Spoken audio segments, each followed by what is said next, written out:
자, 우리 말씀 같이 보겠습니다. 마가복음 14장 32절부터 42절 말씀입니다. 14장 32절에서 42절 말씀. 우리 다 같이 한 목소리로 32절 말씀부터 같이 읽습니다. 시작. 그들이 겟세마네라 하는 곳에 이르매 예수께서 제자들에게 이르시되 내가 기도할 동안에 너희는 여기 앉아 있으라 하시고 베드로와 야고보와 요한을 데리고 가실새 심히 놀라시며 슬퍼하사 말씀하시되 내 마음이 심히 고민하여 죽게 되었으니 너희는 여기 머물러 깨어 있으라 하시고 조금 나아가사 땅에 엎드려 될 수 있는 대로 이때가 자기에서 지나가시기를 구하여 이르시되 아빠 아버지여 아버지께는 모든 것이 가능하오니 이 잔을 내게서 옮기시옵소서. 그러나 나의 원대로 마시옵고 아버지의 원대로 하옵소서 하시고 돌아오사 제자들이 자는 것을 보시고 시몬아 자느냐 내가 한 시간도 깨어 있을 수 없더냐 시험에 들지 않게 깨어 있어 기도하라 마음에는 원이로되 육신이 약하도다 하시고 다시 나아가 동일한 말씀으로 기도하시고 다시 오사 보신즉 이는 그들의 눈이 심히 피곤함이라 그들이 예수께 무엇으로 대답할 줄을 알지 못하더라. 세 번째 오사 그들에게 이르시되 이제는 자고 쉬라 그만 되었다 때가 왔도다 보라 인자가 죄인의 손에 팔리느니라 일어나라 함께 가자 보라 나를 파는 자가 가까이 왔느니라. 아멘. 저희가 마가복음 말씀을 살펴보고 있습니다. 지난주부터 14장 또 15장의 중반까지 십자가가 드러내는 것들이라는 것에 대해서 집중적으로 살펴보고 있습니다. 십자가는 독특한 영적인 어떤 능력이 있는데 그것은 누구든지 십자가에 가까이 가는 사람, 우리가 십자가에 가까이 가든 아니면 십자가가 우리 인생에 가까이 오든 하여간 십자가와 가까이 갔을 때 우리 안에 있는 것들이 다 드러나게 된다는 거예요. 우리 안에 있는 민낯들이 다 드러나게 됩니다. 그렇게 하시는 이유는 예수께서 십자가에서 무엇을 처리하셨는가 하는 걸 우리에게 알게 하시고 보게 하시기 위해서 그렇습니다. 그래서 십자가에서 구체적으로 예수님께서 처리하신 것이 무엇인가를 본인도 인지할 수 있고 또 모든 사람이 볼 수 있도록 그렇게 우리 안에 있는 민낯들이 드러나게 됩니다. 그래서 이 14장과 15장 중반까지 보면 뭐 짧은 시간이었어요. 아마 뭐 길어야 한 15, 16시간, 한 18시간, 한 그 정도 되는 하루도 안 되는 기간인데 그 하루도 안 되는 기간 동안 십자가를 둘러싼 수많은 사람들의 안에 있는 모습들이 다 드러나는 것을 보게 됩니다. 그 드러나는 모습들은 다 추악한 우리의 민낯들입니다. 타락한 인간의 현실들, 죄와 연약함과 뭐 배신과 이런 모습들이죠. 그 짧은 기간 동안에 드러나는 모습을 제가 대충 카운트해 보니까 거의 한 40여 가지나 되는 인간의 아주 다양한 아주 다양한 죄의 무슨 뭐 전시회, 박람회를 보는 기분이었어요. 모든 종류의 죄들 그리고 죄들이 서로 콜라보레이션하면서 일어나는 그 추악한 모습들이 그 짧은 기간 동안에 집중적으로 보여집니다. 십자가 안에 있는 특별한 능력인 것 같습니다. 그런데 그것뿐만이 아니라 십자가는 동시에 그 모든 죄들을 덮으시고 치료하시는 하나님의 은혜가 함께 드러나게 됩니다. 그래서 십자가는 이 두 가지 사건을 동시에 드러내고 있습니다. 우리 안에 있는 죄와 연약함 그리고 동시에 그것을 덮으시고 살리시고 치료하시는 하나님의 은혜 이것이 함께 드러나고 있습니다. 자, 오늘도 십자가가 드러내는 것들 두 번째 시간으로 이 십자가 앞에서 드러나는 이 제자들의 연약함과 죄된 모습에 대해서 또 그것을 덮으시는 하나님의 은혜에 대해서 함께 살펴보려고 합니다. 자, 오늘 본문에서 드러나는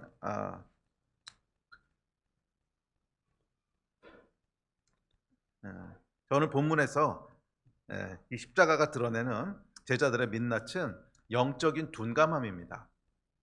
그래서 오늘은 이 영적인 둔감함에 대해서 저희가 함께 좀 살펴보려고 하는데 예수께서 제자들을 데리시고 겟세마네에 가셨습니다. 이때가 잡히시기 바로 직전입니다. 그래서 이게 아마 목요일 밤, 목요일 새벽쯤 될 텐데 그래서 기도하시고 새벽에 금요일이죠. 목요일 밤을 지나서 금요일 새벽으로 넘어가는 거죠. 그래서 금요일 날 이제 아침에 잡히셔서 금요일 한 12시 이제 십자가에 달리시고 한 3시쯤 돌아가시고 이것이 십자가를 지게 되는 그런 시간표인데 자 어쨌거나 그 잡히시기 직전이셨어요.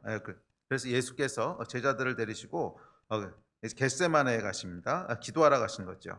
그래서 제자들에게 깨어 있으라고 부탁하시고는 혼자 십자가를 앞두고 기도하러 가십니다. 오늘 본문에 나오는 32절부터 34절입니다. 우리 같이 다시 한번 읽읍시다. 시작. 그들이 겟세마네라 하는 곳에 이르매 예수께서 제자들에게 이르시되 내가 기도할 동안에 너희는 여기 앉아 있으라 하시고 베드로와 야고보와 요한을 데리고 가실새 심히 놀라시며 슬퍼하사 말씀하시되 내 마음이 심히 고민하여 죽게 되었으니 너희는 여기 머물러 깨어 있으라 하시고. 자, 여기 보면 제자들에게 깨어 있으라 이렇게 말씀을 하십니다. 너희는 여기서 깨어 있으라. 내가 심히 고민되어서 죽게 되었다. 놀라고 슬퍼하시면서 깨어 있으라고 말씀하십니다. 이 깨어 있으라는 말씀은 육체가 깨어서 잠자지 마라 하는 뜻만이 아니라 그것 이상의 의미지요. 영적으로 깨어 있으라는 뜻입니다.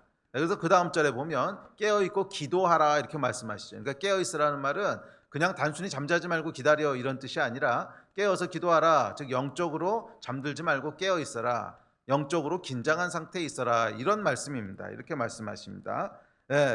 왜냐하면 여기서 어떻게 보면 예수님 생애에 가장 치열한 전쟁이 벌어지기 때문에 그렇습니다. 영적인 전쟁이 벌어지는데 얼마나 치열한 전쟁이었냐면 예수께서 심히 슬퍼하셨다고 하고 또 심히 놀라고 슬퍼하셨다. 그래서 고민하여 죽게 되었다라고 말씀하실 정도로 그렇게 영적으로 아주 예민한 아주 치열하고 중요한 순간이었습니다. 그래서 복음서를 보면 예수께서 제자들에게 이것저것 가르치시고 말씀하시지만 중보하라고 부탁하신 것 같은 뉘앙스가 풍기는데 여기밖에 없어요. 그렇죠? 뭐 정확하게 중보하라 이렇게 말씀 안 하셨지만 하여간 예수께서 기도하라 가시면서 너희도 깨어서 기도하라 말씀하신 것은 중보하라는 뜻이죠.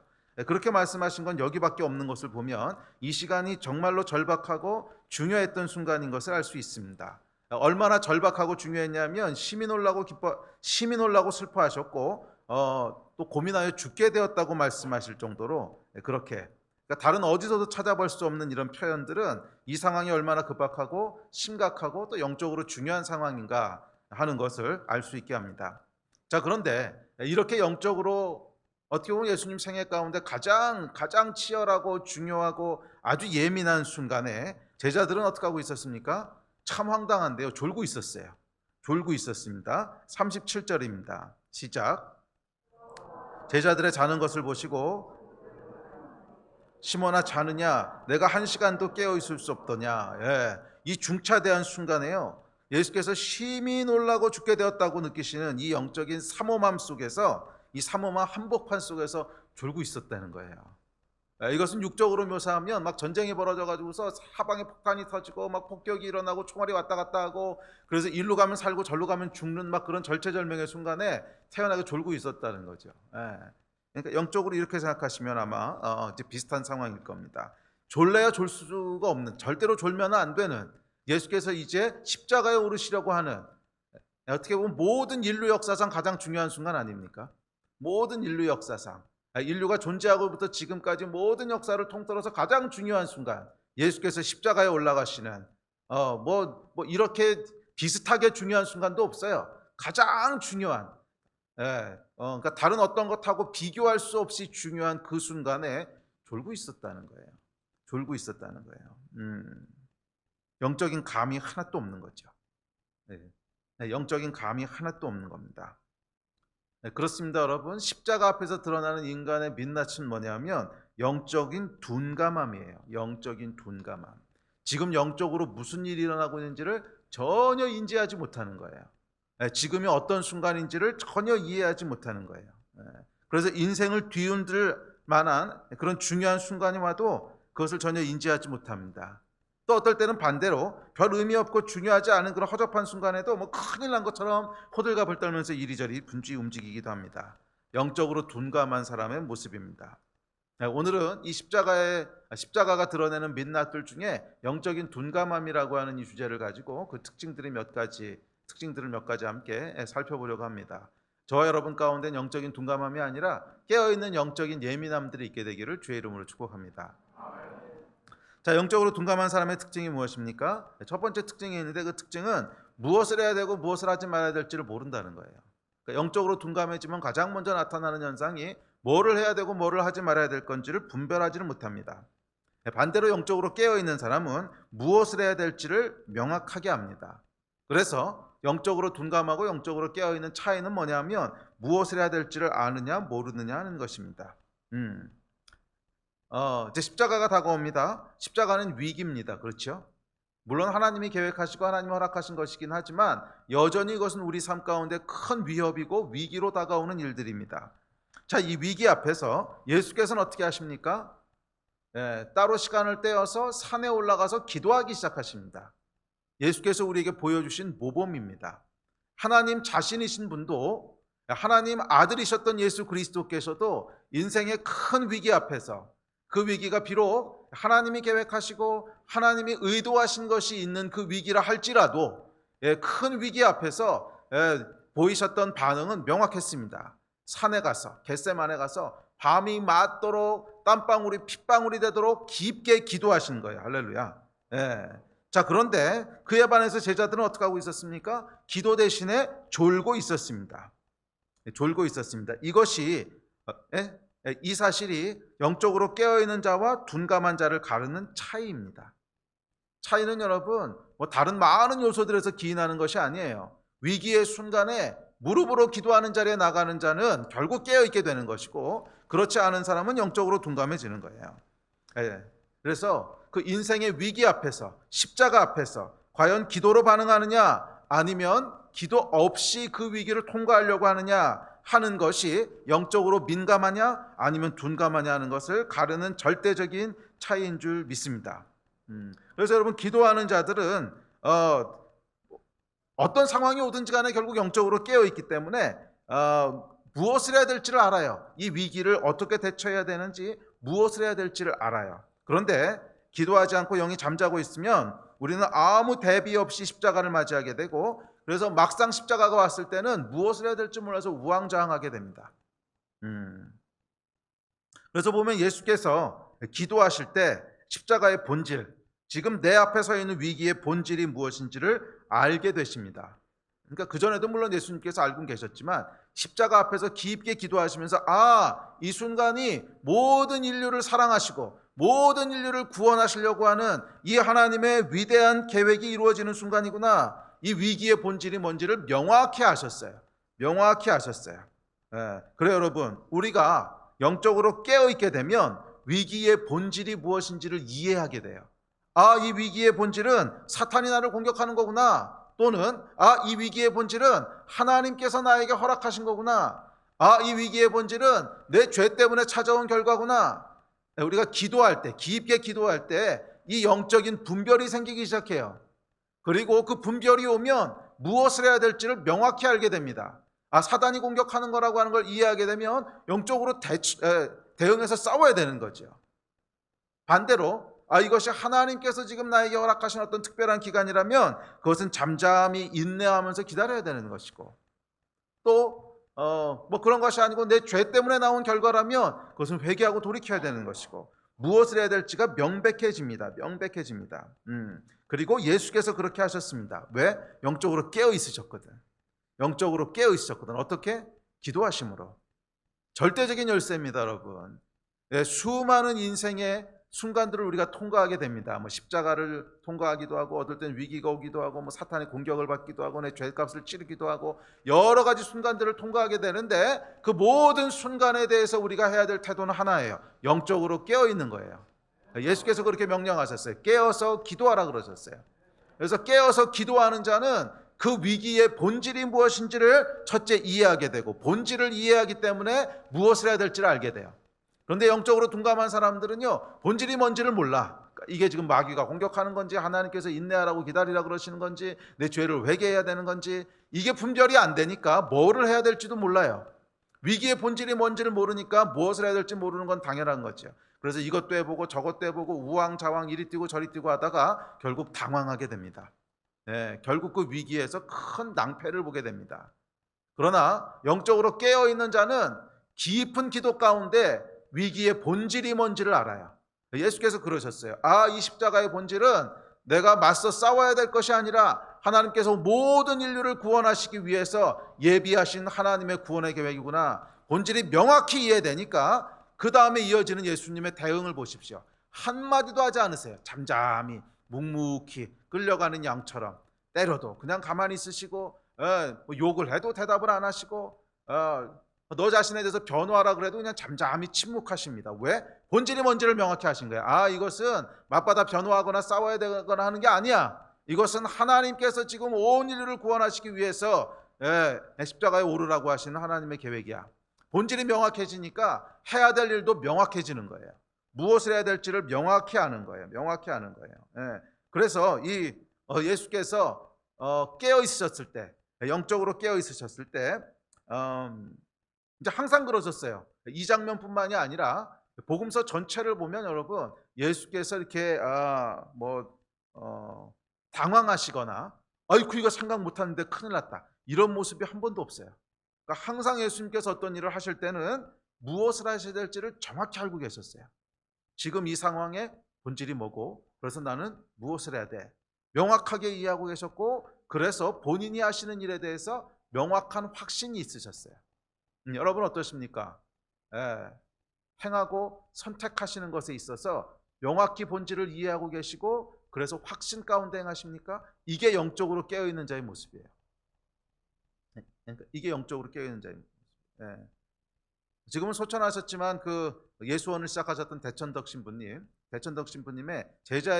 제자들의 말을 들어보면 재밌는 말씀을 하십니다. 그 말씀 중에 하나가 뭐냐면 항상 무엇을 해야 될지를 알고 계셨다는 거예요. 항상.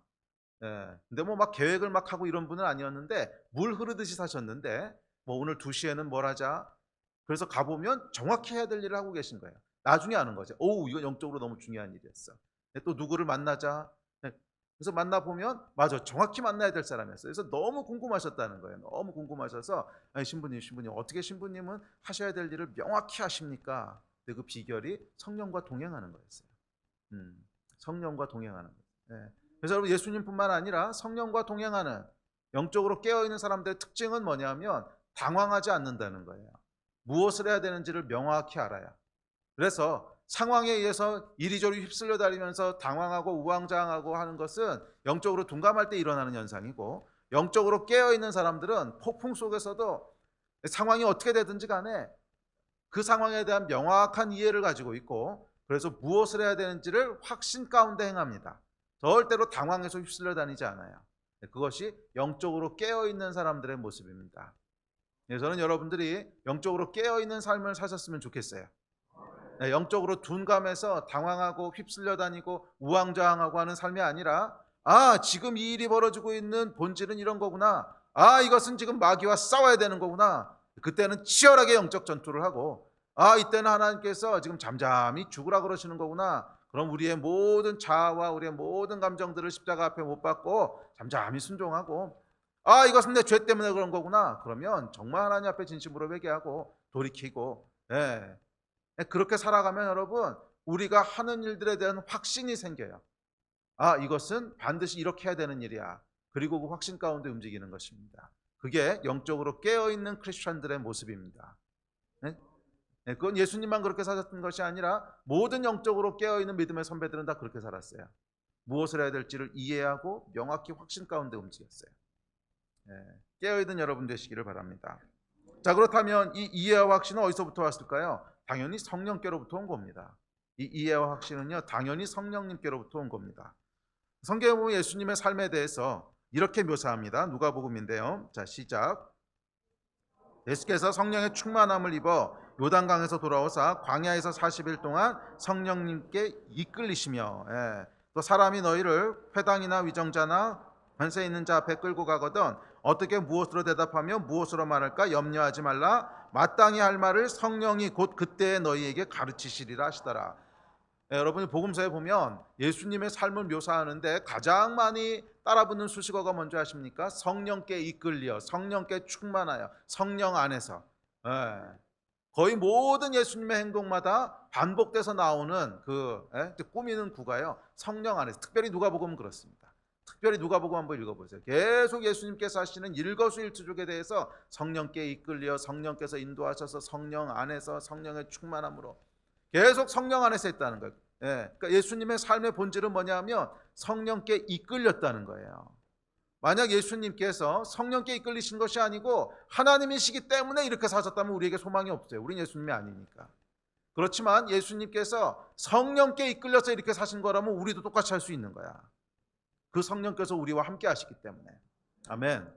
예, 그 성령께서 우리와 함께 하시고 계십니다. 예, 그래서 성령께서 무엇을 해야 될지를 또는 무엇을 하지 말아야 될지를 가르쳐 주시고 무엇을 말해야 할지 무엇을 말아야 하지 말지를 가르쳐 주시고 인도하셨다는 거예요. 그것이 예수님의 삶의 비결이고 영적으로 깨어있는 자들의 삶의 비결입니다.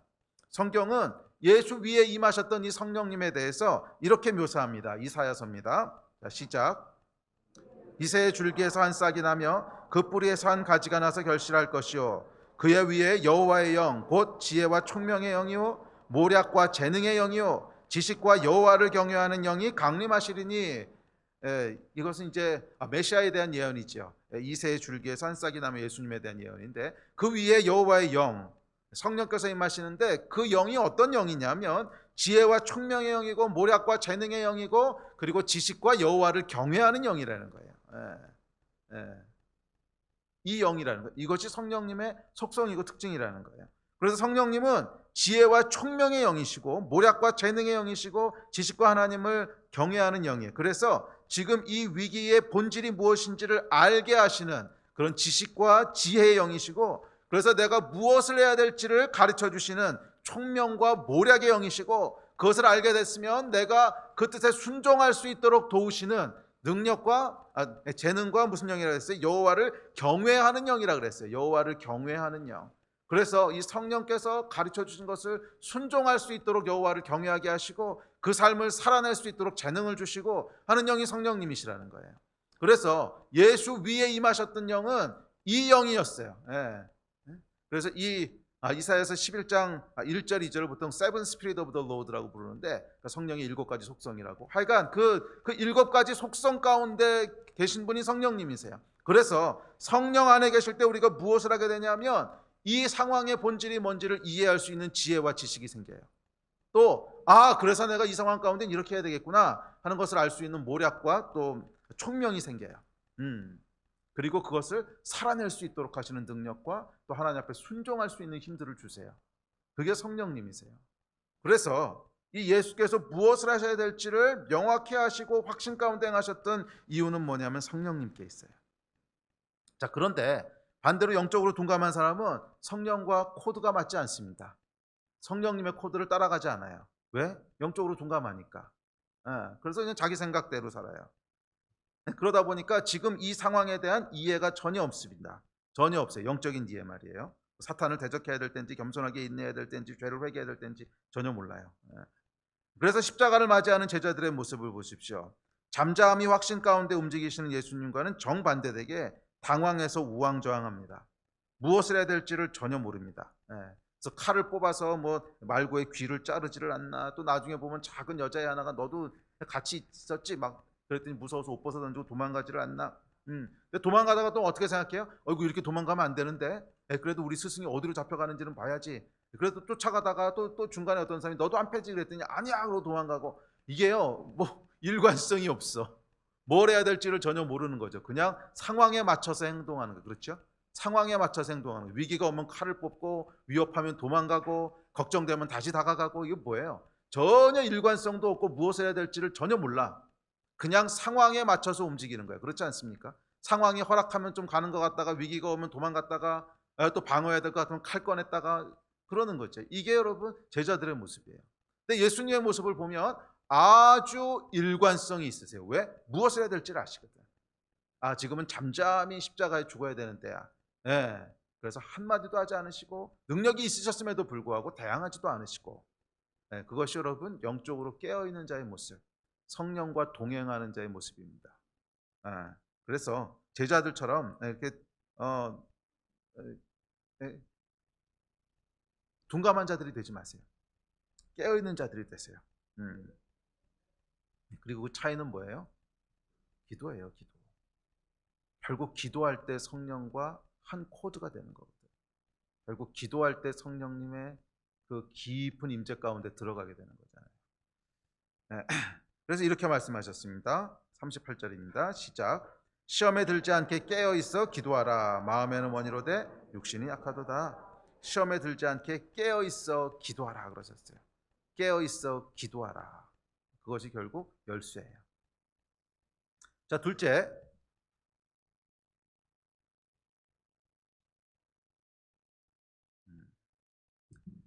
영적으로 둔감한 사람의 두 번째 특징은 항상 타이밍을 놓친다는 거예요. 41절에 보면 이렇게 얘기합니다. 시작. 세 번째 오사 그들에게 이르시되 이제는 자고 쉬라. 그만 되었다. 때가 왔도다. 보라, 인자가 죄인의 손에 팔리느니라. 자, 영적인 삶에 있어서 여러분 무엇을 해야 되느냐만큼, 아니 그것보다 어쩌면 더 중요한 것이 언제 그것을 하느냐 하는 거예요. 타이밍이에요. 타이밍. 예. 그래서 잠언에 보면 이렇게 얘기하죠. 시작. 때에 맞는 말이 얼마나 아름다운고. 때에 맞는 말이 아름답다는 거예요. 똑같은 말도 여러분 때에 맞춰서 하지 않으면 아름답지 않은 거야. 정확히 해야 될 타이밍이 있다는 거예요. 말도, 행동도, 선택도. 예. 그래서 여러분 이 타이밍이요, 내가 하는 말이나 행동이나 선택의 성격을 결정합니다. 뭐 쉬운 예를 들어서 여러분 이 설거지하는 거 한번 생각해 봅시다. 네, 설거지하는 거. 아내가요, 아이고 오늘 설거지는 당신이 좀 해. 이 얘기를 하기 전에 설거지를 하는 것과 이 얘기를 하고 난 후에 설거지를 하는 것은 그 설거지의 성격을 결정합니다. 설거지의 성격이 완전히 달라져요. 그죠? 이 얘기를 하기 전에 설거지를 하는 것은 아내를 향한 헌신과 사랑의 설거지야, 성격이. 이 얘기를 하고 난 다음에 설거지를 하는 것은 게을러서 집안일을 하지 않는 그 게으름에 대한 징벌적 설거지야. 이 성격이 완전히 다른 거예요. 똑같은 설거지를 똑같은 시간을 투자해서 해도. 타이밍이에요, 타이밍. 영적인 것은 여러분 타이밍이 굉장히 중요합니다. 타이밍이요, 그 영적인 행위 또는 영적인 선택 또 영적인 어떤 것이 어떤 성격의 것인가 하는 것을 결정하는 거예요. 네. 어떻게 보면 영적으로는 더욱더 그래요. 기도도 여러분 타이밍이 있고요, 헌금에도 타이밍이 있고요, 전도는 더욱 타이밍이 생명입니다. 그래서 41절로 보면 예수께서 제자들에게 세 번째 오셔서는 이제 자고 쉬어라. 그만 됐다. 때가 됐다. 이렇게 말씀하십니다. 이 얘기하시는 거 보면 그때 깨가지고서 뭔가 법석을 떤 거예요. 그러니까 그 전에 예수님께서 깨서 기도해라 그렇게 말씀하시고 가셨는데 그때는 계속 진창 졸다가 처음엔 졸았어. 두 번째는 잤지요. 처음엔 졸다가 두 번째는 졸다가 이제 자다가 이제 예수님께서 다 끝났다. 기도 응답도 전부 다 받으시고 전부 다 정리가 끝나고 내려왔더니 그때가 이제 새벽이었겠죠. 그때서야 이제 잠이 깬 거지. 부시시 깨가지고서 아이고 기도하라 그러셨는데 그래서 일로 와봐 우리 막 이렇게 하면서 기도하려고 그러고 하니까 그러니까 이제 됐다 그러신 거죠. 뭐 자고 있는데 이제 됐다 그러셨겠어요? 그러니까 뭔가 일어나가지고 법석을 떤 거야. 그래서 기도한다고 법석을 떠니까 오셔서 뭐라 그래? 이제 됐다, 이제 됐다. 그러니까 지금은 이제 뭐라 그랬죠? 이제는 자고 쉬라. 그만 되었다. 때가 왔도다. 이렇게 말씀하세요. 그러니까 지금은 더 이상 기도해봐 소용없는 때라는 거야. 그러니까 영적으로 둔감한 사람의 특징이 뭐냐면 기도해야 될 때는 쉬거나 자고요, 쉬어야 될 때는 기도하고 그래요. 근데 우리도 그런 실수를 저지르지 않습니까? 영적으로 둔감한 사람은 꼭 그런 식으로 해야 돼요. 꼭 그런 식으로 해요. 가야 될 때는 멈추고 멈춰야 될 때는 가. 기도할 때는 뛰어다니고 또 움직여야 될 때는 기도한다고 엎드려 있어요. 말해야 될 때는 참는다고 잠잠하고 잠잠해야 될 때는 말해서 일을 망가뜨려요. 그러니까 영적인 일은 여러분 타이밍이 참 중요합니다. 정확히 기도해야 될 때가 있습니다. 그때 기도해야지 그 타이밍을 놓치면 기도해도 소용이 없어요. 그만 쉬라 그러시잖아요. 네. 은혜도 마찬가지입니다. 성경에 보면 이렇게 얘기합니다. 고린도후서입니다. 시작. 보라 지금은 은혜 받을 만한 때요. 보라 지금은 구원의 날이로다. 은혜 받고 구원 받고 하는 것도 타이밍이 있다는 거예요. 지금은 구원 받을 만한 때고 지금은 은혜 받을 만한 때라는 거예요. 이 때를 놓치면 이게 참 어렵다는 거예요. 참 어렵다는 거예요. 근데 이 영적으로 둔감한 사람의 특징은 뭐냐면 은혜 받을 때를 알고요, 기가 막히게 피해 다녀요. 그렇지 않습니까? 이 영적으로 안 되는 사람의 공통적인 특징이야. 공통적인 특징은 은혜 받는 타이밍이 있는데 그 타이밍을 참 기가 막히게 피해 다녀. 마귀가 막는 거죠. 사실은 그걸 알기 때문에 기가 막히게 피해 다녀요. 뭐 은혜 받는 것뿐만이 아니라 헌신과 결단에도 역시 때가 있습니다. 이 때를 놓치게 되면 뭐 헌신하고 결단하고 별 의미가 없어요. 용서를 구하는 것도 여러분 때가 있습니다. 이 때를 놓치게 되면 용서를 구한다고 해도 뭐 용서도 잘 안 되고, 또 뭐 회복도 잘 일어나지 않습니다. 그래서 영적으로 깨어 있는 사람은 성령의 도우심 속에 이 타이밍을 타고 가지만, 영적으로 둔감한 사람은 마귀의 장난 속에서 이 타이밍을 피해 갑니다. 그것이 이제 둔감하고 깨어 있는 사람의 차이예요. 자, 셋째, 영적으로 깨어 있는 사람은 기도하는 가운데 하나님의 뜻을 쫓아가지만, 영적으로 둔감한 사람은 육신의 요구를 쫓아갑니다. 35절과 36절입니다. 우리 같이 읽습니다. 시작. 조금 나아가사 땅에 엎드리어 될 수 있는 대로 이때가 자기에게서 지나가시기를 구하여 이르시되, 아바 아버지여, 아버지께는 모든 것이 가능하오니 이 잔을 내게서 옮기시옵소서. 그러나 나의 원대로 마시옵고 아버지의 원대로 하옵소서 하시고, 예수님께서는 십자가 위기가 다가왔을 때 이 위기 앞에서 육신의 요구가 무엇이든지 관계없이 아버지의 뜻이 이루어지게 해달라고 기도하고 굴복합니다. 이게 여러분 영적으로 깨어있는 자의 선택이에요.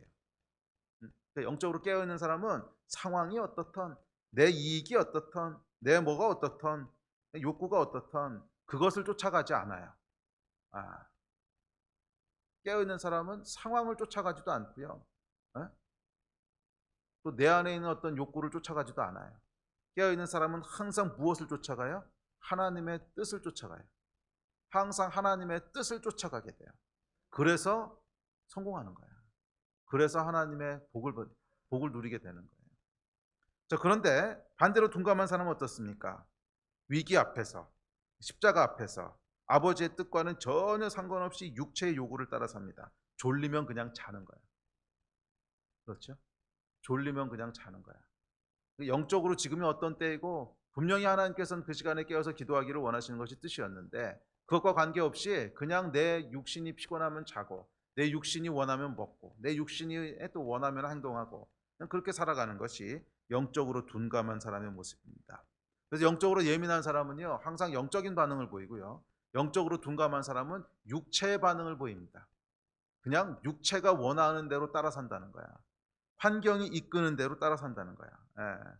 그래서 어떤 경우에는 위기가 위기인지도 모르고 멍하니 있다가 나중에 당황하기도 하고요, 아니면 육체의 방법대로 위기를 극복하려고 이리 뛰고 저리 뛰고 합니다. 그런데 이리 하던 저리 하던 영적으로 둔감한 사람이 위기 앞에서 절대로 하지 않는 것이 있는데, 그게 뭐냐 하면 깊게 기도하는 거예요. 이게 여러분 육체로 반응하는 사람들의 공통적인 특징이에요. 둔감한 사람, 육체로 반응하는 사람, 사실은 특징이 아니고 원인이지. 절대로 하지 않아요. 뭐 뛰어다니기도 하고 뭐 하기도 하고 열심히 하기도 하고 뭐 사방에 뭐 하긴 하는데, 다 하면서 한 가지는 안 해. 이게 뭐예요? 깊게 기도하는 거. 혹시 여러분이 이 부류에 있다면 지금 깨어나십시오. 영적으로 둔감한 사람은 다 하는데 깊게 하는 기도만 안 해. 진짜 다 하는데 깊게 기도하는 것만 안 해요. 제가 목회하면서 보면, 여러분뿐만 아니라 저도 마찬가지예요. 저도 영적으로 이렇게 맹해졌을 때 있을 때 보잖아. 그러면 멍해졌다고 해서 제가 뭐 놀고 먹고 딴 거 하는 거 아닙니다. 멍해져도요, 열심히 하고 목회합니다. 열심히 목회하고 뭐 연구도 하고 찾아보기도 하고 뭐 설교도 하고 집회도 하고 다 하지. 다 하는데 딱 하나 안 하는 게 뭔지 아세요? 깊게 기도하는 걸 안 해요. 기도도 뭐 얕은 기도는 해요. 뭐 기도 안 하고 목사가 어떻게 살겠어. 얕은 기도는 하는데 깊게 기도가 들어가지 않아. 깊게 기도가 들어가지 않고 그냥 피상적인 기도만 하는 거지. 이게 영적으로 둔감한 사람들의 공통된 특징이에요. 사방에 이리저리 뛰어다니면서, 그러니까 특별히 위기가 오잖아요. 특별히 십자가가 오고 위기가 오면 사방에 뛰어다니면서 이거 어떻게 해결하지, 이거 어떻게 넘어가지, 뭐 열심히 뭔가를 하는데 깊게 기도하는 건 안 해. 이렇게 해서 여러분 절대로 영으로 반응할 수가 없습니다. 절대로 영으로 반응할 수가 없어요. 예수께서 인생 최대의 위기, 십자가 앞에서 선택하는 것은 깊게 기도하는 밤이었어요. 그렇지 않습니까? 십자가 앞에서 예수께서 선택하신 예수의 선택은 깊게 기도하는 밤이었어요. 그냥 단순히 주여 도와주소서 하고 만 것이 아니라 긴 시간을 따로 떼셔서 성경에 보면 밤이 맞도록 기도하셨다고 그랬어요. 밤이 맞도록 땀방울이 핏방울이 되도록 뭐예요? 깊게 들어가셨다는 거야. 밤이 맞도록 깊게 기도하셨다는 거야. 깊고 또 깊게 기도하셨습니다. 그리고 이 깊은 기도 가운데 영이 움직이기 시작하는 거예요. 영은 여러분 깊은 기도 가운데 움직이는 겁니다. 깊은 기도 가운데 움직이는 거예요. 피상적인 기도 말고, 또는 기도하지 않으면서 영적이 될 거라고 생각하는 이런 정말 말이 안 되는 어거지 말고, 아니, 기도 안 하는데 어떻게 영적인 삶을 살아요? 그건 어거지지. 말이 안 되는 얘기거든. 항상 영이 움직이는 원리는 명확합니다. 깊게 기도할 때 영이 움직이는 거예요. 깊게 기도할 때 영이 움직이는 거예요. 그래서 정말 하나님 앞에 제대로 반응하는 사람들은 위기가 오잖아요. 그러면 오히려 시간을 따로 떼요. 보통 위기가 오면은 시간이 없죠. 왜? 이 위기를 해결해야 되니까 바빠지거든. 그런데 영으로 반응하는 사람은 바쁜 건 바쁜 거고 하여간 따로 떼는 게 있어요. 그게 뭐예요? 깊게 기도하는 시간. 따로 시간을 떼서 깊게 기도하기 시작합니다. 그래야 그 위기의 본질이 뭔지가 보이기 시작하고, 그래야 성령께서 무엇을 하기 원하시는지를 알게 되고, 그래야 그 일을 행할 수 있는 확신이 생기고, 그래야 그 일을 행할 수 있는 능력이 생겨요. 여호와의 영, 지혜와 총명의 영, 모략과 재능의 영, 여호와를 경외하는 영, 이 영이 임해야, 그래야 우리가 영으로 반응할 수 있게 되는 거죠. 예. 그런데 이 깊게 기도하는 것을 스킵하고 열심히 뭘 하려고 뛰어다녀요. 그럼 여러분 기억하십시오. 필패야, 필패. 필망이야, 필망. 피할 수가 없어요. 예? 그래서 환경이 이리 휘몰아치면 이리 휘둘러가고, 환경이 저리 휘몰아치면 저리 휘몰아가고, 그러다 시간만 다 낭비하고 타이밍만 다 놓치고 그렇게 되는 거예요. 깊게 기도하는 자리에 여러분 나가십시오. 깊게 기도하는 자리에 나가십시오. 근데 불행하게도 제자들은 그렇게 못했어요. 제자들의 영적인 둔감함은 기도해야 할 시간에 깊게 잠들어 있었어요. 그래서 그 결과 육신의 요구대로 살게 됩니다. 잠잠해야 될 때는 일어나서 칼을 들고 설치고요. 어, 정말 예수와 함께 해야 될 때는 무섭다고 도망가고 뭐 그런 거죠. 네. 자신의 육체, 두려움에 의해서, 또뭐 연민에 의해서, 자기 이익에 의해서, 그것에 의해서 움직이는 거야. 두려우면 도망가고, 또 위협이라고 느끼면 칼 빼들고. 이게 뭐예요? 다 육신의 반응이잖아. 그냥. 네? 내 육신이 느끼고 반응하는 대로 그냥 반응하는 거예요. 그렇게 사시면 안 돼요. 영적으로 깨어 있으시기를 주의 이름으로 도전합니다. 자, 네 번째, 이런 특징들로 인해 영적으로 둔감한 사람은 반드시 어디에 도달하게 되냐면 민망하고 난처한 상황에 도달하게 됩니다. 40절에 보면 이렇게 얘기합니다. 시작. 다시 오사 보신즉 그들이 자니 이는 그들의 눈이 심히 피곤함이라 그들이 예수께 무엇으로 대답할 줄을 알지 못하더라. 당황한 거죠. 자다 깨가지고서 아이고 뭐라 그러지, 뭘 해야 될지를 모르는 거예요. 뭐 이 상황은 뭐 예수님이시니까 이해하고 이렇게 해주시겠지만, 이런 상황뿐만이 아니라 우리가 결국 영적으로 둔감하게 되면 그 끝이 뭔 줄 아십니까? 민망하고 난처하고 난감한 상황에 다다르게 되는 거예요. 민망하고 난처하고 난감한 상황에 다다르게 되는 거예요. 아이고 예수께 뭐라고 말씀드려야 될지 난감한 거지. 그래서 영적으로 둔감한 사람은 무엇을 해야 될지도 모르고 타이밍도 놓치고 육체의 생각대로 이리저리 움직이고, 그러다 보니까 결국 그 결과가 뭐예요? 난처하고 민망한 상황, 어찌해야 할지 모르겠는 상황, 그런 상황을 맞이하게 됩니다. 예. 그래서 배우자의 관계가 돌이킬 수 없는 지경에 이르기도 하고, 자녀들이 심하게 방황하거나 망가지기도 하고, 또 세상과 적당히 타협하고, 아니면 기도 없이 운영하던 사업이 꼬이고 꼬여서 어떻게 해볼 수 없게 되기도 해요. 그리고 보통 목회자에게 상담을 요청할 때는 요 타이밍이야. 참 좀 빨리 오지. 항상 요 타이밍이 오면 그 다음에는 이제 찾아요. 주로 찾는 게 뭐 셀리더든지 아니면 이제 목사님 만나고 싶다고 하는 제가 찾아옵니다. 왜? 민망하고 난감한 상황이거든요. 뭘 해야 될지 모르겠거든요. 이제 그럼 찾아옵니다. 주여. 이렇게 찾아오면 어떻게 되는지 아십니까? 목회자도 민망하고 난감합니다. 뭐 해줄 말이 있어야지. 뭐 이미 꼬일 때까지 꼬였는데 무슨 말을 어떻게 해주겠어요. 이미 꼬일 때까지 다 꼬였는데. 예. 이 경우에는 어쩔 수 없어요. 그냥 이번 기회는 어쩔 수 없어요. 이번 기회는 뭐 뿌린 대로 거둬야지 어떡하겠어요. 그런데 그런 실패가 반복되지 않도록 하는 것이 결국 포인트입니다. 그런 실패가 반복되지 않도록. 그래서 보통 그렇게 이제 오시면 짚어봐야 돼요. 도대체 어디서부터 내가 육으로 반응하기 시작했는가? 어디서부터 성령님과 동행하는 것이 끊어졌는가? 어디서부터 내 안에 영적인 둔감함이 역사하기 시작했는가? 그것을요 계속 짚어봐야 돼요. 그래서 이번엔 어쩔 수 없다고 할지라도 뭐 이번엔 어떡하겠어요. 그냥 하나님의 은혜를 구해야지.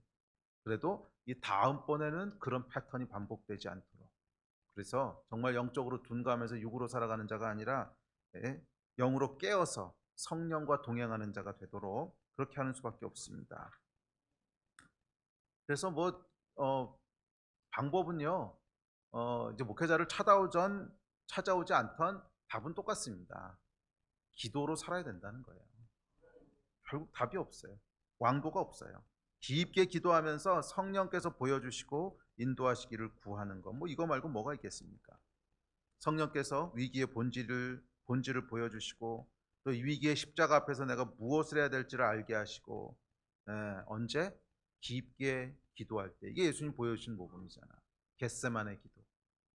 겟세마네 기도. 밤이 맞도록. 응? 땀방울이 핏방울이 되도록. 겟세마네 하면 떠오르는 딱 두 문장 아닙니까? 밤이 맞도록. 땀방울이 핏방울이 되도록. 이게 깊은 기도거든요. 이게 깊은 기도예요. 깊은 기도는 여러분 일단 시간이 충분히 확보되지 않으면 절대 깊은 기도 할 수 없습니다. 네? 출근하기 전에 15분 절대 깊은 기도 안 됩니다. 출근하기 전에 15분에 무슨 깊은 기도를 해요. 깊은 기도는 시간을 따로 떼야 돼요. 충분한 시간을 떼야 돼요. 적어도 1시간 적어도 1시간을 이렇게 떼셔야 돼요. 그래서 아침에 떼실 수 있으면 좋지만 아침이 안 되면 밤에라도 시간을 떼세요. 예수께서도 밤에 기도하셨잖아요. 왜? 충분한 시간을 확보하시기 위해서. 충분한 시간을. 그게 깊게 기도하는 첫 번째고 땀방울이 핏방울이 되도록 집중해서 기도해야 된다는 거예요. 계속 기도하다가 뭐 딴짓하고 이리저리 왔다 갔다 하고 이러는 것이 아니라 깊게 기도로 들어가셔야 돼요. 깊게 기도로 들어가셔야 돼요. 팁을 좀 드리자면 이제 방언으로 기도 시작하시면 아주 깊게 기도하는데 큰 도움이 됩니다. 처음에 깊게 방언으로 한 30분, 40분 기도하다 보면 기도가 깊어져요. 그게 방언의 은사의 파워예요. 그래서 깊게 기도에 들어가게 되면 그 다음부터는 성령 안에서 기도하는 것이 열리기 시작합니다. 경험해 보신 분은 무슨 말인지 알 거예요. 근데 그 전까지는 내가 의지적으로 육신으로 계속 뭔가를 기도하는데 좀 깊게 기도가 들어가면 이제 내 의지와 내 생각으로 기도하는 것이 아니라 내 안에 있는 영으로 계속 자연스럽게 기도가 나와요. 예. 그 가운데 하나님께서 무엇을 해야 되는지를 알게 하시고 깨닫게 하시고 인도하시고 하는 일들이 쭉 일어나게 됩니다. 근데 이것은 깊은 기도에서만 일어나는 일이에요. 네, 지금은 여러분 깨어서 기도해야 될 때가 아니겠습니까? 네, 깨어서 기도하세요. 깊게 기도하세요. 깊게 기도하세요. 자, 마지막 5번째 영적으로 둔감한 사람의 특징은 시험에 든다는 거예요. 네. 38절에 보면 이렇게 말씀하셨습니다. 시작. 시험에 들지 않게 깨어 있어 기도하라. 마음에는 원이로되 육신이 약하도다 하시고. 네. 그러니까 영적으로 둔감한 사람은요. 그 결과가 뭐로 온다 그랬어요? 민망하고 난처한 상황이라 그랬죠. 난감한 상황으로 옵니다. 그러면 그 다음에 항상 뭐가 따라와요? 시험에 들어요. 아유 하나님이 나한테 어떻게 이러실 수가 있어? 아 하나님이 나한테 어떻게 이러실 수가 있어? 죄송합니다. 지가 하나님한테 한 건 생각 안 하고. 그렇죠. 반응이 항상 그렇죠. 아니 하나님이 나한테 어떻게 이러실 수가 있어? 네. 그래도 이 난감한 상황에서 목회자에게 찾아오는 사람은 소망이 있습니다. 뭐 어쨌거나 하여간 다시 기도하려고 하니까. 대부분의 사람들은요 이 상황에 이르면 시험에 듭니다. 어떻게 하나님 나한테 이러실 수 있어? 믿어도 다 소용없어. 말은 그렇게 안 해도 마음이 낙심이 되면서 점점점 영적인 것으로부터 멀어지기 시작해요. 점점 영적인 것에서 멀어지기 시작해요. 그래서 예배도 그냥 한 번 거르고 한 번 빠지고 뭐 그러다가 좀 쉬었다가 뭐 한 달 만에 나왔다가 뭐 쌀 모임도 이제 갔다 안 갔다 뭐 중간에 무슨 일 있다고 빨리 나오고 하여간 계속 멀어져. 이게 뭔 줄 알아요, 여러분? 마음이 시험에 든 거예요. 마음이 시험에 들지 않은 사람은 정말 하나님 앞에 나오는 것을 기뻐합니다. 어떻게든지 시간 내서 하나님 앞에 나오려고 해요. 그런데 마음이 무너지고 시험에 들게 되면 이 나오고 싶어 하질 않아. 즐겁지가 않아 하나님 앞에 나가는 게. 왜? 시험에 들었으니까. 그 마음의 본질은 뭐냐 하면 하나님 어떻게 나한테 이러실 수 있어요? 그게 본질이에요. 그러니까 하나님 앞에 나가는 게 즐겁지 않은 거지. 와, 하나님이 어떻게 나한테 이런 복을 주시다니. 그럼 나가는 게 기쁘지. 그렇지 않습니까? 정말 사랑하고 좋아하는 사람 만나면요, 만나고 헤어져도 금방 다시 만나고 싶고 더 오래 만나고 싶고 이런 건데, 마음에 부담되고 좀 삐딱한 사람이면은요 어떻게든지 빨리 만나고 헤어지려고 그러죠. 이게 마음의 시험에 든 거예요. 그래서 결국 이 영적인 둔감함은 시험에 들게 되면 영적인 둔감함을 넘어서 영적인 죽음에 이르게 됩니다. 이렇게 되지 않도록 깨어서 기도하라는 거예요. 깨어서 기도하라는 거예요. 이제 말씀을 정리합시다. 우리 예배 때 나오십시오.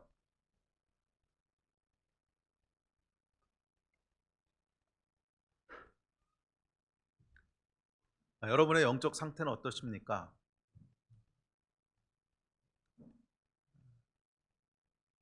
그 우리의 영적 상태는 여러분 항상 점검하고 돌아봐야 됩니다. 뭐 영적으로 깨어 있다고 해서 계속 깨어 있는 것도 아니고, 뭐 제자들도 그렇잖아요. 이 사람들이 뭐 처음부터 형편없는 사람이 아니었잖아요. 요 순간에 지금 넘어진 거지.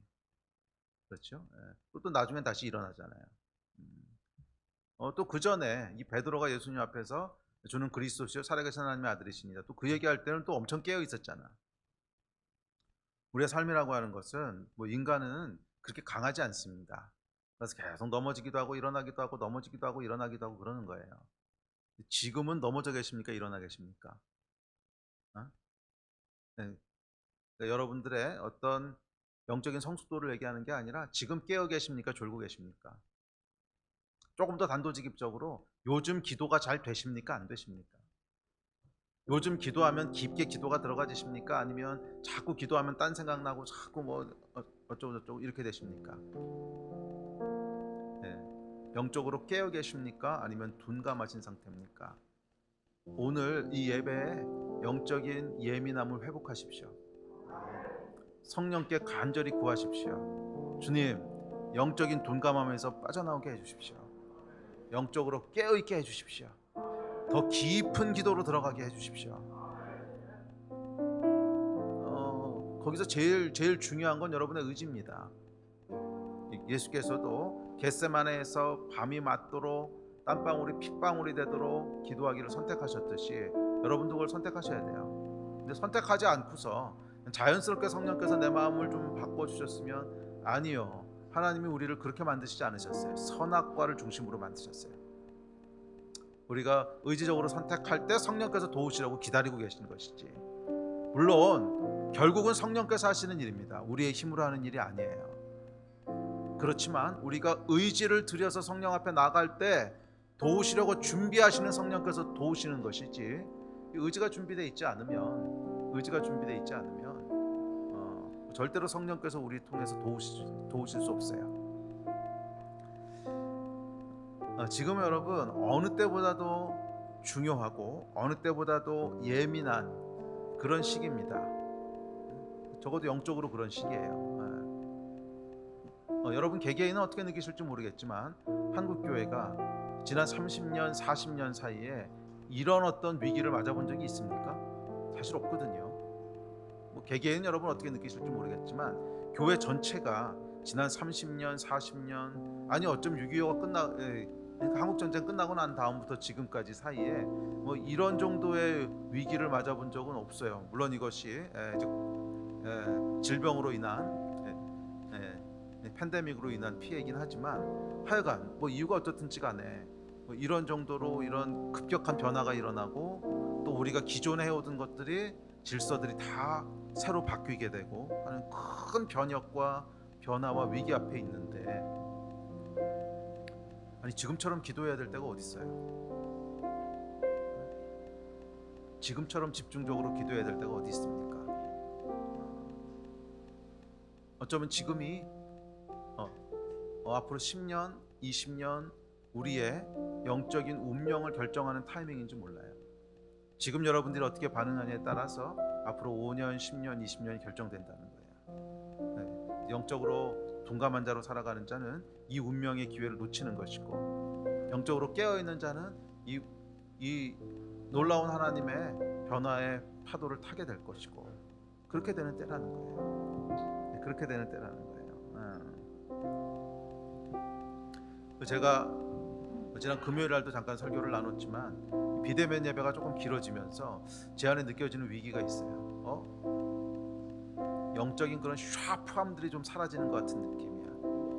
네. 전반적으로 그렇다는 거야. 전반적으로 어떤 영적으로 깨어있는 데서 나오는 그 예리함, 영적으로 깨어있는 데서 나오는 그 어떤 간절함, 정말 예배드리기 위해서 땀방울이 핏방울이 되도록 쏟아내는 그 간절한 갈망들, 이런 것들이요 조금 이렇게 마치 느낌이 어떠냐면, 그 연필이 뭉뚱그려져 가는 연필 있잖아. 아주 샤프하게 써지는 연필이 아니라 좀 뭉뚱그려져 가는 연필 같은 느낌인 거야. 뭐 아직 위기가 올 수준만큼 뭉뚱그려진 건 아니야. 연필이 부러져가지고 못 쓰게 됐거나 이런 건 아닌데, 근데 약간 이것이 그 샤프함을 잃어버려가는. 아니 여러분, 지금 연필 다시 깎아야 돼요. 아니 이 위기의 순간에 영적으로 깨어있지 않으면 우리의 운명이 어떻게 되겠습니까? 결국 우리가 어디 다다르게 돼요? 민망하고 난처한 상황에 다다르게 되잖아요. 그렇게 두지 말라는 거예요. 지금은 정말 영적으로 깨어서 더 깊게 기도해야 돼요. 더 깊게 예배해야 돼요. 우리의 의지를 들여서 더 깊게 하나님을 추구해야 돼요. 더 깊게 성령 앞에 머물러야 돼요. 더 성령님과 동행하는 것들에 대해서 사모하고 갈망하고 또 그렇게 행하셔야 돼요.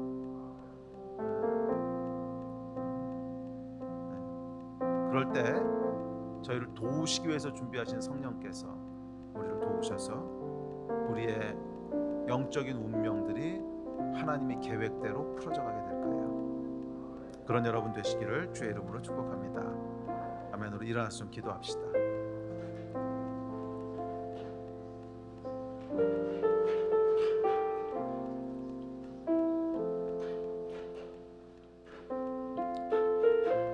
네, 우리 가정에서 또 인터넷으로 예배드리는 성도님들도 동일하게 우리 좀 일어서시든지 아니면 무릎을 꿇으시든지 함께 좀 기도합시다. 예배는 사실 어느 곳에나 드려도 상관없습니다. 장소가 중요한 것이 아니니까요. 가정에서 드려도 괜찮고 또 인터넷으로 드려도 물론 괜찮습니다. 차이는 없습니다.